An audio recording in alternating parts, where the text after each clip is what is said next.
नीला सोचता है माशाशन divine family के डिसेंडेंट है, जो 3 मेजर फैमिलीज में से एक है। इनसे मैं ज़्यादा तो नहीं मिला मेरी पिछली लाइफ में, लेकिन मैंने सुना था कि वो black gold rank demon specialist बनने वाले थे और उनने बहुत सारे अचीवमेंट पाए थे अपनी लाइफ में। मुझे याद आ रहा है जब ग्लोरी सिटी का फाइनल बैटल था तब माशाशन भागते हुए वेस्ट गेट की तरफ गए थे। वहाँ उनने सेक्रेड फैमिली के 6 भगौड़े लोगों का गला काट दिया था बिना एक भी वर्ड सुने उनका। नीला सोचता है ये बंदा गलत लोगों को कभी नहीं छोड़ता है। फिर वो कहता है मुझे पता है आप लोग एंशिएंट सिटी के रूइंस में जा रहे हो। ये सुन वो शॉक हो जाते हैं और उनका चेहरा बहुत ही सीरियस हो जाता है। वो पूछते हैं तुम्हें कैसे पता है इस बारे में? मेरी टीम के अलावा मेरी फैमिली तक को भी नहीं पता है। माशाशन सोचते हैं वैसे अगर ये मेरी फैमिली को पता चल गया तो मुझे जाने भी नहीं देगी। नीला हंसते हुए कहता है इतने गुस्से भरी नजरों से देखने की जरूरत नहीं है।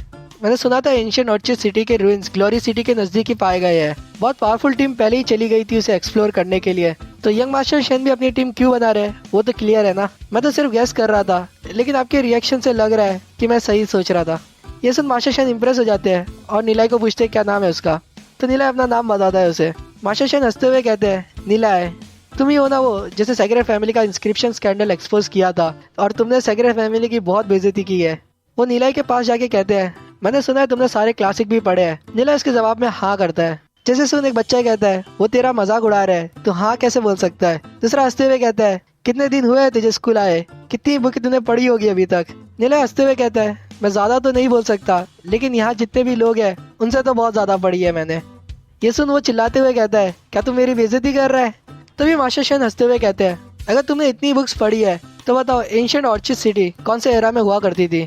नीला उन्हें बताता है एंशिएंट ऑर्चिड सिटी की बिल्डिंग स्टोन ब्रिक से बनाई गई थी और उनके रूफ डॉम शेप के होते हैं। वहाँ मेन रोड ईस्ट से वेस्ट जाते हैं और ऐसा जो कंस्ट्रक्शन है वो स्नोविंड और सेकेंड एम्पायर में होता था। मैंने सुना है कुछ लोगों ने एंशिएंट ऑर्चिड सिटी की रूइंस में बहुत बड़े लोटस की पेंटिंग्स चुनी है। कहा जाता है माउंटेन स्टेबिलिटी दिखाते हैं और पानी फॉर्च्यून दिखाती है। ये जो पीस और प्रोस्पेरिटी की पेंटिंग्स थी सेकेंड एम्पायर के एंड में हुआ करती थी।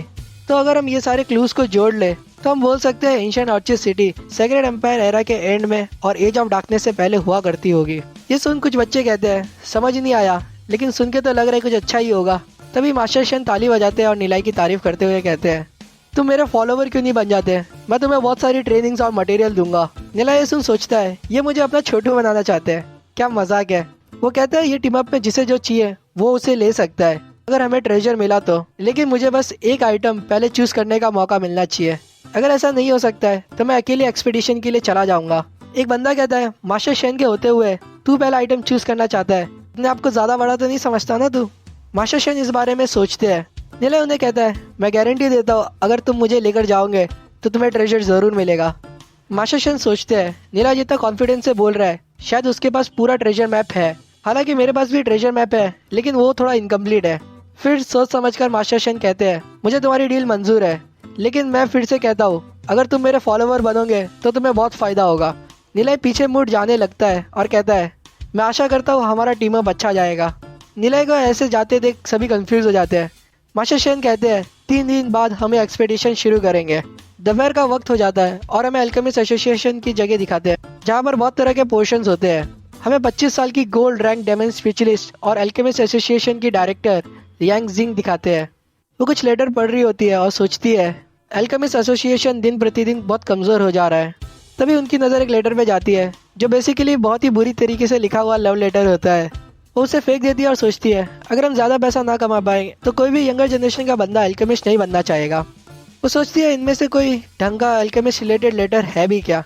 तभी उनकी नज़र पड़ती है एक लेटर पे, उसमें बहुत सारे मेथड्स लिखे हुए होते हैं। उसमें से एक होता है पर्पल मिश ग्रास को रिफाइन करने का प्रोसेस।